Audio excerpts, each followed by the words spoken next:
Words without worlds.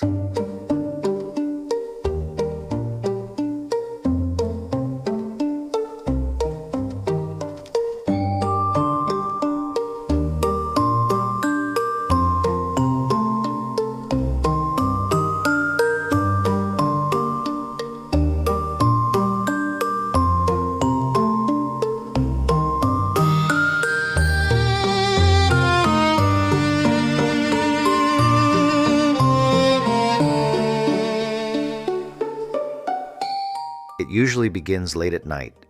You're working, trying to finish something, trying to understand something. You type a question into an AI system, expecting a rough answer, and then something unexpected happens. The response arrives, polished. The sentences flow. The argument builds. It even seems to anticipate what you were about to ask next. And for a brief moment, you pause. Not because you're sure it's correct, but because it feels like it understands you. That feeling, that quiet pause, is the story of our time.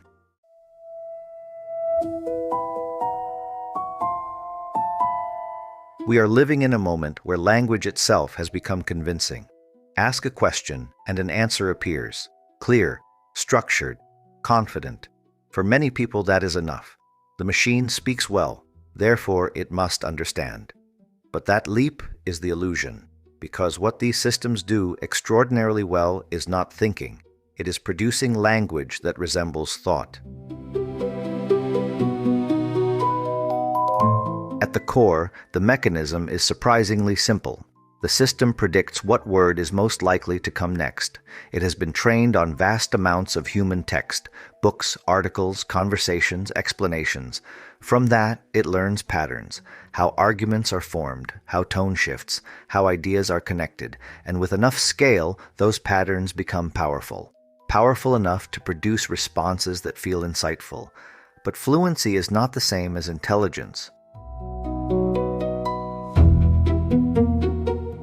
Human understanding doesn't begin with language. It begins with experience. A child learns by touching, by falling, by seeing what happens when something breaks. We build knowledge through interaction with the world. We learn cause and effect. We test assumptions. We adjust when we are wrong. These systems don't do any of that. They are trained on descriptions of the world, but they never encounter the world itself. They are, in a very real sense, closed systems. They live entirely within language. This is where the gap becomes important. Language models are masters of correlation. They know which ideas tend to appear together, but they do not understand why those relationships exist. They can describe gravity, but they have never felt weight. They can describe a glass breaking, but they have never witnessed impact. When they make mistakes, when they hallucinate, they are not malfunctioning. They are doing exactly what they were designed to do, extend patterns in plausible ways. They optimize for coherence, not for truth. The limits become clearer when reality becomes complex. Take something like urban flooding in Metro Manila. An AI system can synthesize reports, combine climate data, infrastructure analysis, economic factors. It can produce something that sounds comprehensive, but without grounded understanding of geography, governance, lived experience. The result risks being elegant but hollow, not because the system is almost understanding, but because its architecture does not support understanding in the first place. Philosophers have long asked whether a system can manipulate symbols without meaning them. Today, that question is no longer abstract. It's something we interact with daily. From an anthropological perspective, this matters, because language is not just information, it is culture.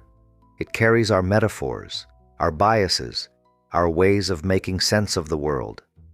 When a model is trained on human language, it becomes a mirror of that layer. It reflects how we talk about reality, but it does not step outside of it.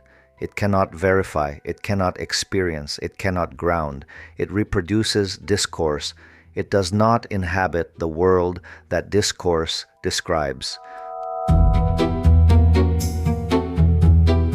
So we return to that moment, late at night, a question asked, an answer that feels right. The structure is there, the language is there, the feeling of understanding is there, but the understanding itself comes from us. Language is the map. These systems are extraordinary cartographers. They can trace connections across vast territories of text, but they never touch the terrain. Artificial intelligence can help us think. It can organize ideas, explore possibilities, and navigate language at scale. But it does not replace the processes by which knowledge is built. Observation, experience, correction, judgment, those remain human. Because in the end, words can point to the world, but they are not the world. This is AnthroIntelligence, Culture, Cognition, and Code.